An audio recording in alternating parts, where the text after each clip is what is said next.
Big ബോസിൻ്റെ show കാണാൻ ഇപ്പോൾ ആൾക്കാർ വളരെ കുറവാണ്. റേറ്റിംഗ് കുറഞ്ഞുകൊണ്ടിരിക്കുന്നു. അതിന് കാരണം ജാസ്മിനും ഗബ്രിയും തമ്മിലുള്ള കോംബോ മാത്രമാണ് കാണിക്കുന്നത്. ജാസ്മിനും ഗബ്രിയും മാത്രമാണോ ഈ ഷോയിലുള്ളത്? പല ആൾക്കാരും പല വീഡിയോ ചാനലിൻ്റെയും ഏഷ്യാനെറ്റിൻ്റെയും ഒക്കെ വീഡിയോയുടെ താഴെ ബിഗ് ബോസിൻ്റെ ഒക്കെ താഴെ വന്ന് കമൻറ്റ് രേഖപ്പെടുത്തിയത് വെച്ചിട്ടാണ് ഞാൻ പറയുന്നത്. കാരണം റേറ്റിംഗ് നോക്കിക്കഴിഞ്ഞാൽ ഇപ്പോൾ ബിഗ് ബോസിൻ്റെ റേറ്റിംഗ് കുറഞ്ഞുകൊണ്ടിരിക്കുകയാണ്. പല ആൾക്കാരും ഇത് കാണാൻ താല്പര്യപ്പെടുന്നില്ല. ഈ ജബ്രി കോംബോ ആണെങ്കിൽ ആർക്കും ഇഷ്ടമല്ല. ഒരു 95% ആൾക്കാർക്കും അത് ഇഷ്ടമല്ല. പിന്നെ ജാസ്മിനെയും ഗബ്രി ഇഷ്ടപ്പെടുന്ന ഒരു 5% ആൾക്കാർ മാത്രമേ ഉള്ളൂ.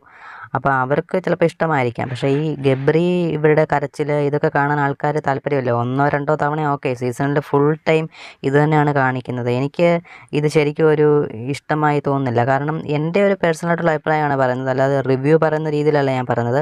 മൊത്തത്തിലുള്ള രീതിയിലാണ് ഞാൻ പറയുന്നത്. പല ആൾക്കാരും ഇതിനു വേണ്ടി നെഗറ്റീവ് കമൻറ്റാണ് കൂടുതലും. 1-2 കമൻറ്റ് മാത്രമേ വരുന്നുള്ളൂ. അത് കമൻറ്റ് നമുക്ക് പെർസെൻറ്റേജ് വൈസ് നോക്കിയാൽ 95% ആൾക്കാരും ഇവരെ ഇഷ്ടപ്പെടാത്തവരാണ്. ബാക്കി ഒരു 5% മാത്രമേ ഉള്ളൂ ഇവരെ ഇഷ്ടപ്പെടുന്നവർ, ഇവരുടെ ഫാൻസ് ആയിട്ടുള്ളവർ. എന്തായാലും കൂടുതൽ കണ്ടൻറ്റ് ഇവരുടെ വരുന്നുണ്ടായിരിക്കും ബിഗ് ബോസ് ഇവരെ ഫോക്കസ് ചെയ്ത് കാണിക്കുന്നത്. എന്തായാലും ഈ ഒരു ഗെയിം, ഇവരുടെ ഒരു കരച്ചിൽ, ഇങ്ങനെയുള്ളൊരു ഗെയിം എന്തായാലും പ്രേക്ഷകരെ ഒട്ടും ഇഷ്ടപ്പെടുത്താൻ സാധ്യതയില്ല ഇനി അങ്ങോട്ട് മുൻപോട്ട് പോയാൽ. എന്തായാലും ഇതിനെപ്പറ്റിയുള്ള നിങ്ങളുടെ അഭിപ്രായങ്ങൾ കമൻറ്റായി രേഖപ്പെടുത്തുക.